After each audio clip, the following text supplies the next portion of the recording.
Rema hari ini, Mazmur 26 ayat 3. Sebab mataku tertuju pada kasih setiamu, dan aku hidup dalam kebenaranmu.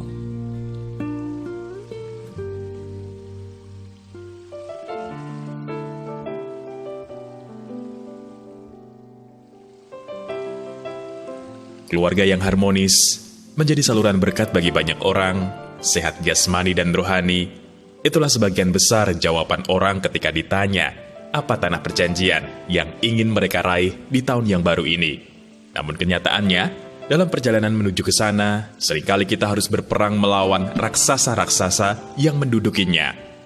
Raksasa-raksasa itu bisa berupa kepahitan hati, ketidakpercayaan, kekecewaan, atau ketakutan. Hal-hal inilah yang biasanya membuat orang jatuh terpuruk dan gagal meraih janji Tuhan atas hidupnya. Mari kita belajar dari Yosua dan Kaleb yang disebut dalam Alkitab memiliki roh yang berbeda dari ke-10 pengintai lainnya. Jika Tuhan berkenan kepada kita, maka Ia akan membawa kita masuk ke negeri itu. Bilangan pasal 14 ayat yang ke-8. Ya, kalimat itulah yang menandakan kemana hati mereka 100% tertuju. Saat yang lainnya fokus membandingkan betapa besar raksasa yang akan mereka hadapi dengan betapa lemahnya diri mereka yang mereka sebut sendiri seperti belalang, Yosua dan Kaleb bisa melihat Tuhan terlebih besar dan berkuasa dari semuanya itu.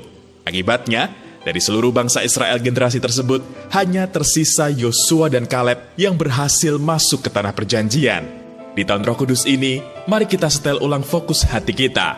Arahkan hati kita sepenuhnya tertuju pada kasih setia dan kebenaran Tuhan. Karena hanya dengan cara demikian, kita dapat memiliki iman untuk mengalahkan setiap serangan si jahat yang senantiasa menghalangi kita masuk dalam penggenapan rencana Tuhan atas hidup kita.